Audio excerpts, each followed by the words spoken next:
Take whichever keys you need, I said. I'm going to bed. I didn't turn around. I didn't watch my mother rifle through the ceramic bowl on my kitchen counter, where I kept my car keys, my spare apartment key, the little brass key to my mailbox. I just walked to my bedroom, closed the door, and waited, because I knew exactly which keys she would take, and I knew exactly what would happen next. But to understand why I did what I did, you need to understand what it's like to be the daughter who pays for everything but gets credited for nothing. The one who shows up, the one who handles things, the one whose name is never mentioned in the family group chat unless someone needs something. My name is Sophia Chen, and for 28 years, I was my family's retirement plan, emergency fund, and personal ATM rolled into one exhausted human being. My brother Ryan is 3 years younger than me, and from the moment he was born, he was the sun around which our entire family orbited. Ryan was charming. Ryan was funny. Ryan had potential. These were the words I heard my entire childhood while I was in my room studying for the SATs, working my part-time job, filling out scholarship applications because we couldn't afford college otherwise. I got a full ride to UC Berkeley for computer science. My parents came to my graduation, took exactly 4 photos, and spent the entire dinner talking about Ryan's garage band and how they just needed a little more time to make it big. I was 22 years old, and I had just graduated summa cum laude from one of the best engineering programs in the country. That's nice, honey, my mother had said, checking her phone. Ryan's band is playing at this venue in Oakland next month. We should all go support him. The band broke up 6 weeks later. Ryan had gotten into a fight with the drummer over a girl. This was a pattern I would come to know intimately. I moved to San Francisco, got a job at a startup, worked 80-hour weeks, and climbed my way up to senior software engineer by the time I was 26. I bought a small apartment in Daly City because it was all I could afford. It had 1 bedroom, a galley kitchen, and a view of a parking lot. But it was mine. Ryan, meanwhile, dropped out of community college after 1 semester. Too boring, he said. He was going to be an influencer. He was going to make it on YouTube, on TikTok, on whatever platform would have him.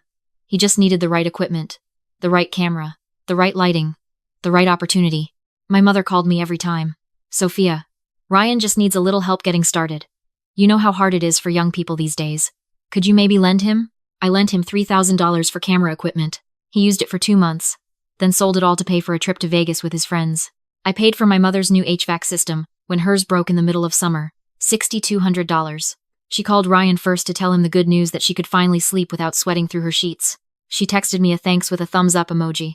I paid for my dad's dental implants, $11,000.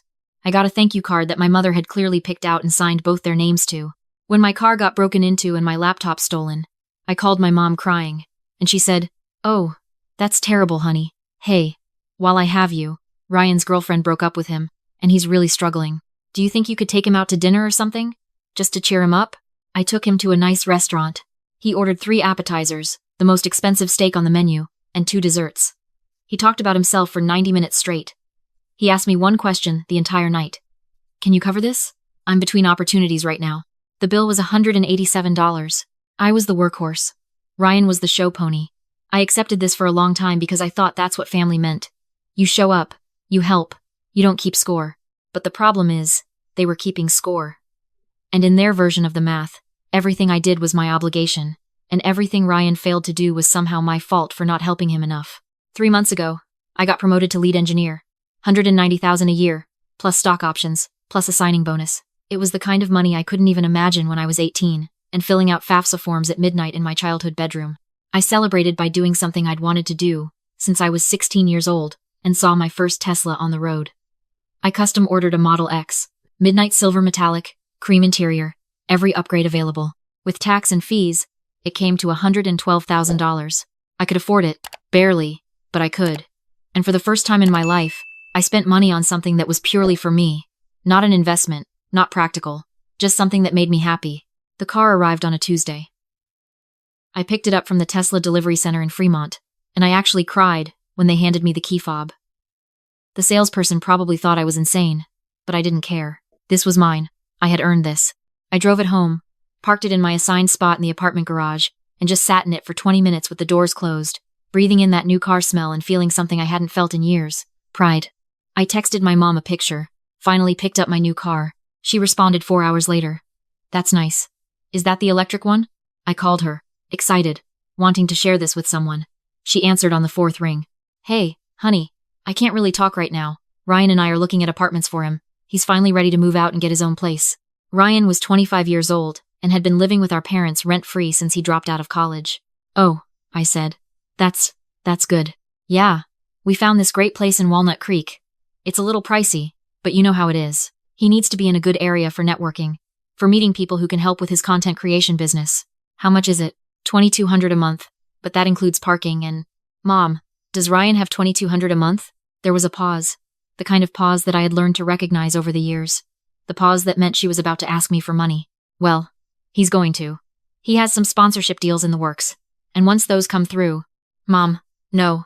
No? I'm not co-signing a lease for Ryan. I'm not lending him money for rent. I'm not doing it. Sophia. Her voice changed, got colder. Ryan is your brother. When did you become so selfish? I had paid for her air conditioning. I had paid for my dad's teeth. I had paid for Ryan's equipment, his bills, his dinners. I had been paying for things since I was 16 years old. I just spent every penny of my savings on a car. Mom, I don't have. You spent $100,000 on a car? She sounded horrified, genuinely disgusted. Sophia, that's obscene. That's just, how could you be so irresponsible? Do you know how many months of rent that would cover for your brother? I hung up. I actually hung up on my mother for the first time in my life. She called back immediately. I didn't answer. She texted, "You're being incredibly immature right now." Then, "Ryan looks up to you. You're setting a terrible example." Then, "I didn't raise you to be this selfish." I turned off my phone and went to bed. That was 2 weeks ago. I didn't hear from her for 13 days. No calls, no texts, radio silence. It was actually peaceful. Then yesterday, Sunday night, at 11:15 p.m., there was a knock on my door. I looked through the peephole and saw my mother standing in the hallway, and my stomach dropped because she looked upset, really upset. I opened the door. "Mom? What's wrong? Is Dad okay?" "Your father is fine." She pushed past me into the apartment. "Sophia, I need your help. It's Ryan." Of course it was. What happened?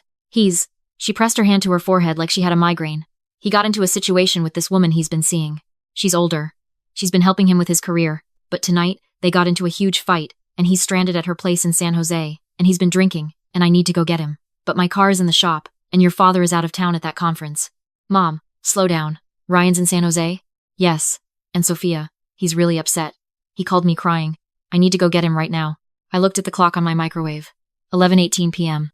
"Can't he get an Uber? He doesn't have any money on his account. And, Sophia, I really think he needs family right now. Not a stranger." He sounded really bad on the phone. I had been up since 5:30 that morning. I had run 8 miles, worked a full day, including a presentation to the executive team, and spent 2 hours debugging code that was going to production tomorrow. I was so tired my eyes hurt. "Mom, please." She grabbed my hand. "Please, Sophia. I know I haven't been fair to you lately. I know I was harsh about the car thing, but Ryan needs us. He needs you. Can you please just let me borrow your car so I can go get him?" I looked at her. Really looked at her. She was 63 years old. She'd been a real estate agent for 30 years. She was tough, competent, and perfectly capable of handling a crisis. But her face was doing that thing where she looked small and worried and helpless. And I knew that look.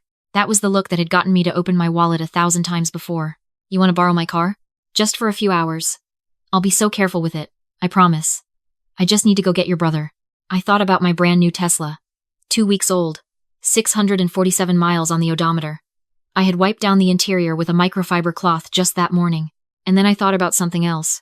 I thought about my old car, the 2012 Honda Civic that I'd driven since college, that I'd kept meticulously maintained, that had 173,000 miles on it, and still ran perfectly. I hadn't sold it yet because I was still figuring out the logistics.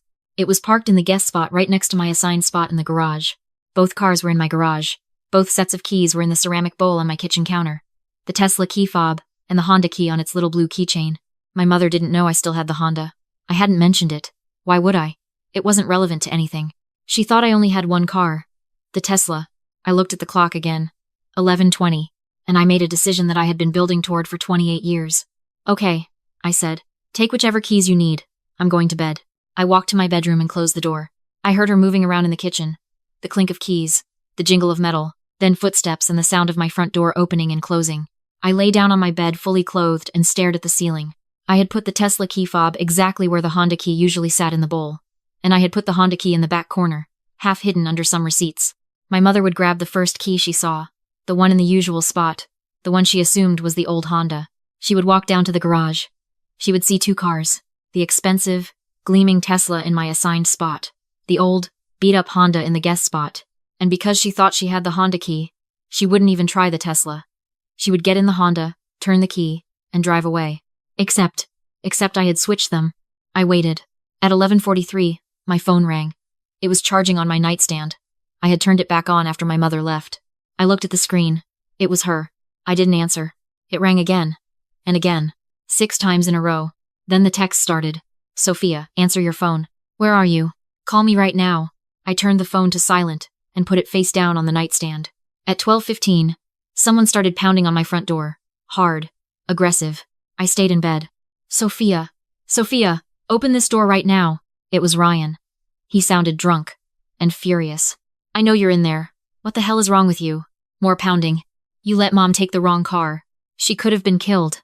I closed my eyes. Sophia. After about 5 minutes, the pounding stopped. I heard voices in the hallway, arguing. My mother and Ryan. Then footsteps retreating. I got up, locked my deadbolt, and put the security chain on. Then I went back to bed. At 3:27 a.m., my phone lit up with a call from a number I didn't recognize. I answered. Is this Sophia Chen? A man's voice, official sounding. Yes.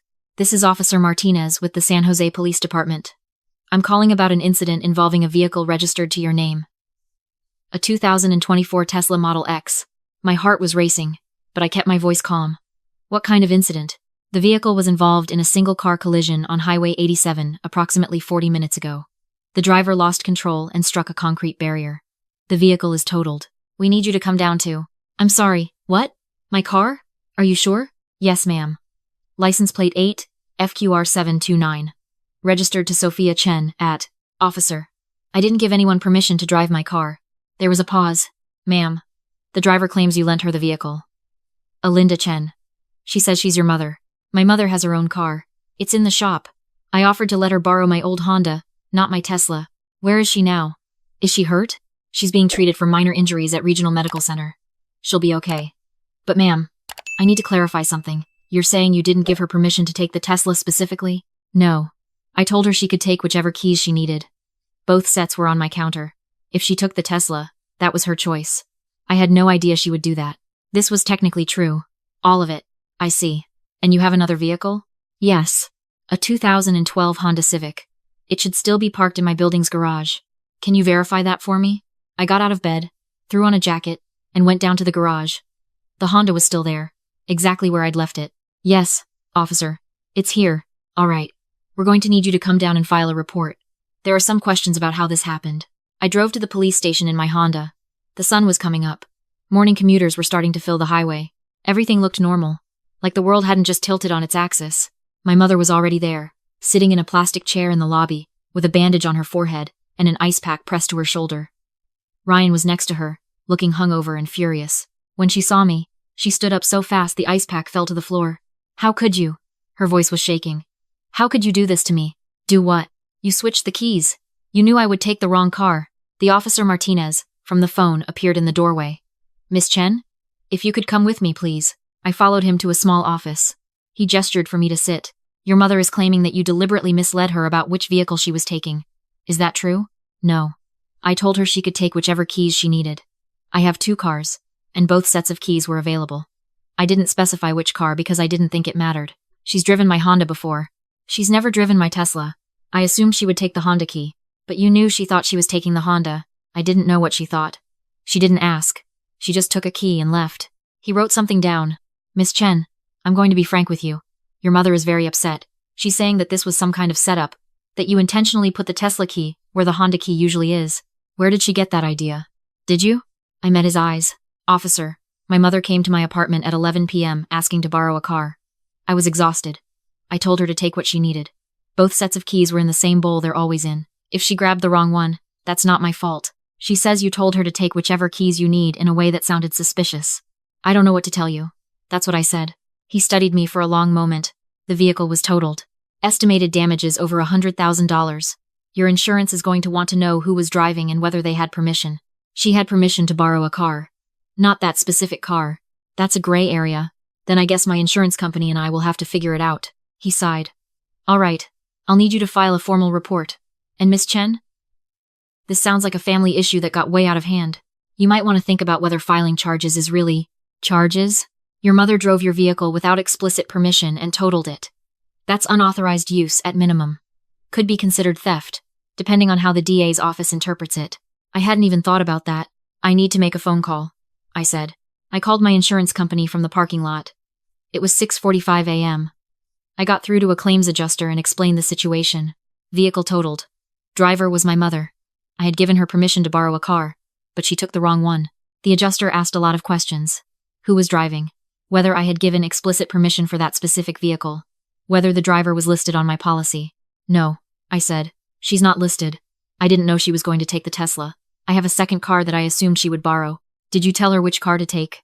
No. I told her to take whichever keys she needed. I see. Miss Chen, this is going to be complicated. We'll need to investigate. We'll need statements from everyone involved. And I need to tell you that if we determine that the driver took the vehicle without your permission, we may deny the claim and pursue legal action against her. I understand. We'll be in touch. I hung up and sat in my Honda with the engine running, watching the sun come up over the police station. My phone buzzed. A text from my mother. You did this on purpose. You set me up. How could you do this to your own mother? I could have been killed. Then another one. Ryan is devastated. Your father is furious. You've destroyed this family. And then one more. I hope you're proud of yourself.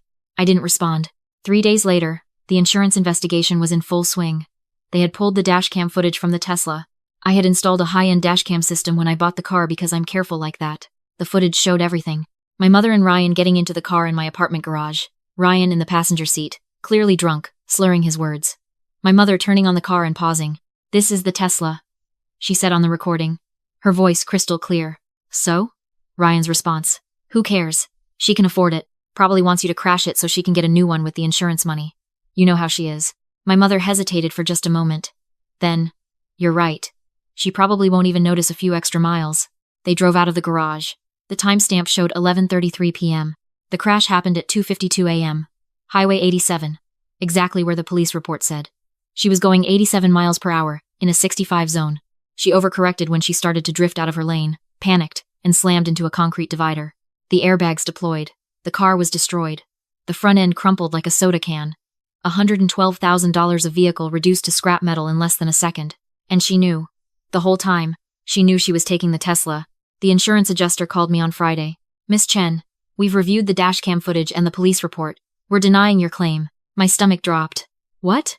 The driver had permission to access your vehicles, but she intentionally took the more expensive vehicle, despite knowing it wasn't the one you intended her to borrow. Furthermore, she was driving recklessly and far above the speed limit. This constitutes gross negligence and misuse of the vehicle. We're not covering the damages. So I just lost a $100,000 car and get nothing? You can pursue civil action against the driver to recover your losses. That's between you and her. But we're not paying out on this claim. I hung up and stared at my phone for a long time. Then I called a lawyer. The lawsuit took 6 weeks to file. Breach of trust. Unauthorized use of vehicle. Negligence. Reckless endangerment. I was suing my mother for $112,000 plus legal fees. My father called me for the first time in 3 years. Sophia, you can't do this. She's your mother. She took my car without permission. Lied about it. Drove drunk. She wasn't drunk. Ryan was drunk. She was driving 87 in a 65. She totaled a brand new car that I spent my entire savings on.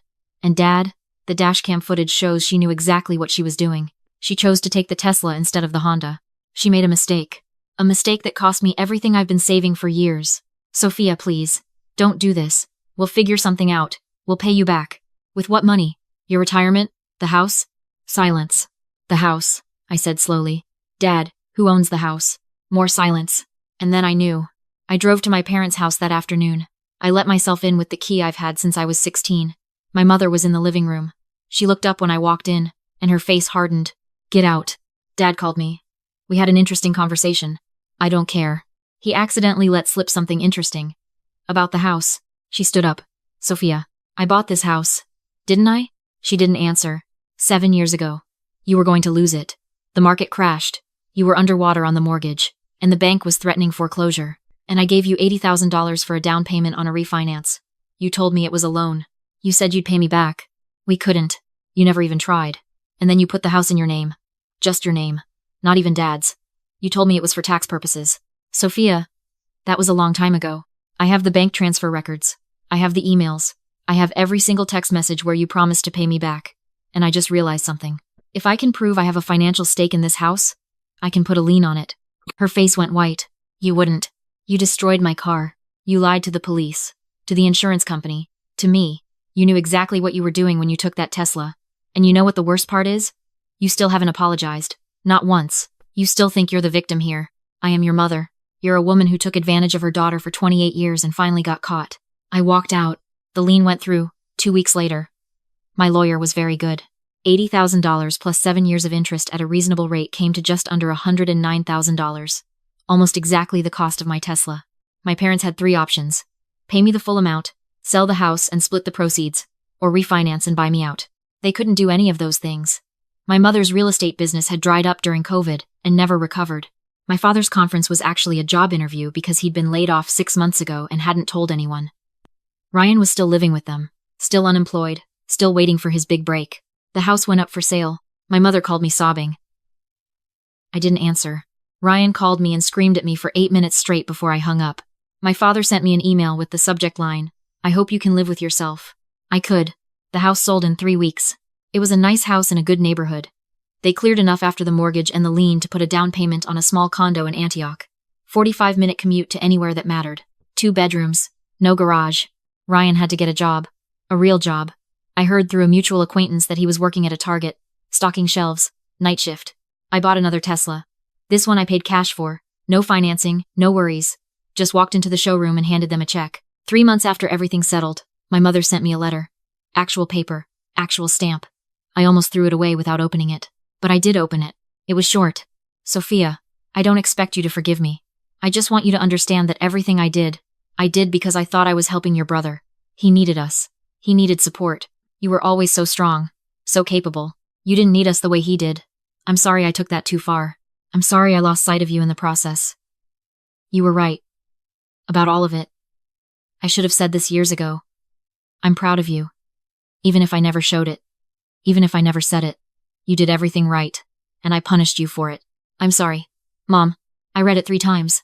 Then I folded it up and put it in a drawer and I haven't looked at it since. I don't talk to my family anymore. I blocked my mother's number, my father's number, Ryan's number. I deleted them from social media. I told my HR department that under no circumstances should anyone claiming to be my family be given any information about me. I started therapy. Twice a week at first, now once a week. My therapist says what I did was a healthy boundary. That I protected myself. That I had every right to demand accountability. She's probably right. But sometimes late at night, I think about that moment in the garage. My mother getting into that car, knowing it was the Tesla, choosing to take it anyway because what was I going to do about it? I was always going to cover for her. I was always going to pay. I was always going to save her. Until I wasn't. I didn't ruin her. I didn't destroy the family. I just stopped saving them from the consequences of their own choices. And if that makes me selfish, if that makes me the villain in their story, then fine. I can live with that. I'm living better than I ever have.